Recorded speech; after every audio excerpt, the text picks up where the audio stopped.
ಪರಂಪರಾಗತವಾಗಿ ತಂತ್ರಿಗಳ ಮನೆತನದಿಂದ ಬಂದಂತಹ ಕಟ್ಟರ್ ಹಿಂದುತ್ವವಾದಿ ಅಪ್ಪಟ ರಾಷ್ಟ್ರೀಯ ಭಕ್ತರು ಹೌದು ಬ್ರಹ್ಮಶ್ರೀ ಕುಂಟಾರು ರವೀಶ್ ತಂತ್ರಿಗಳು. ಇವತ್ತು ರವೀಶ ತಂತ್ರಿ ಅಂತ ಹೇಳುವಂತ ವ್ಯಕ್ತಿಗಲ್ಲ ಹೆಸರಿರುವುದು, ಕುಂಟಾರು ಎಂಬ ಮನೆಗೆ ಹೆಸರಿರುವಂತದ್ದು, ಆ ಮನೆತನಕ್ಕೆ ಹೆಸರು.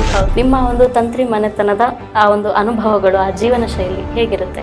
ಜನಿವಾರ ಹಾಕಿದ ನಂತರ ತಾನು ಯಾವ ರೀತಿ ಇರಬೇಕು ಅಂತ ಹೇಳುವಂತ ಒಂದು ಸಂಸ್ಕಾರ, ಆ ಸಂಸ್ಕಾರದಲ್ಲಿ ಜೀವಿಸುವಂಥದ್ದು ಬ್ರಾಹ್ಮಣ್ಯ. ಅರ್ಚಕಸ್ಯ ತಪೋಬಲಂ ಸಾನ್ನಿಧ್ಯ ಅಂತ ಹೇಳಿದೆ ಶಾಸ್ತ್ರ.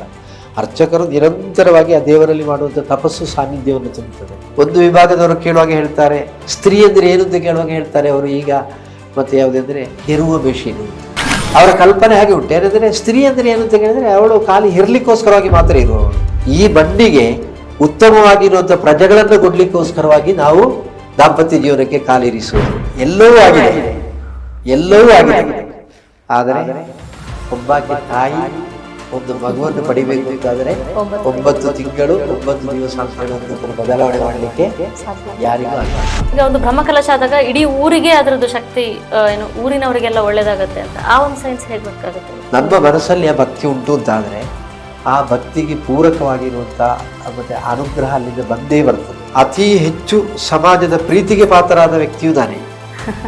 ಅದೇ ರೀತಿ ಅತಿ ಹೆಚ್ಚು ಮತ್ತೆ ಟೀಕೆಗೊಳಗಾಗಿರುವವರು ಕೂಡ ನಾನು. ಈಗ ಒಬ್ಬ ಕುತಂತ್ರ ಮಾಡ್ತಿದ್ದಾನೆ ಅಂದ್ರೆ ಅದು ಒಂದು ರೀತಿಯ ತಂತ್ರ. ವೇದಮಂತ್ರಕ್ಕೆ ಸ್ವರಸ್ಥಾನಗಳುಂಟು, ಮೇಲೆ ಕೆಳಗೆ ಸ್ಥಿತಿ ಅಂತ ಹೇಳುವಂಥದ್ದು ಉಂಟು.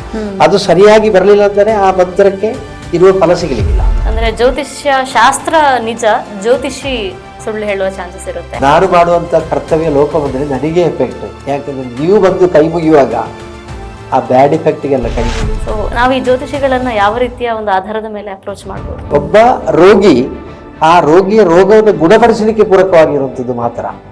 ನಾವು ರೋಗವನ್ನ ಮತ್ತೆ ಹರಡಿಸಲಿಕ್ಕೆ ಪೂರಕವಾಗಿರುವಂಥದ್ದು ಇಲ್ಲ. ಅವರ ಆ ವೃತ್ತಿಗೆ ನ್ಯಾಯವನ್ನು ಕೊಡದೇವಾಗ ಅಂತ ಹೇಳಿದ್ರೆ ಕಲಿಯುವಾಗಲೇ ಅವರು ನ್ಯಾಯವನ್ನು ಕೊಟ್ಟಿರ್ತಾರೆ. ಬಟ್ ಅದನ್ನು ಯೂಸು ಮಾಡುವವರು ಜಾಗ್ರತೆ ಮಾಡಿಕೊಳ್ಳಬೇಕು. ಧರ್ಮ ರಕ್ಷಣೆಗೆ ನೀನು ತುಳಿಯುವ ಮಾರ್ಗ ಲೆಕ್ಕ ಇಲ್ಲ ಅಂತ. ಆ ಬ್ಲ್ಯಾಕ್ ಮ್ಯಾಜಿಕ್ನಲ್ಲಿ ಕೆಲವು ಪಾಸಿಟಿವ್ ಉಂಟು.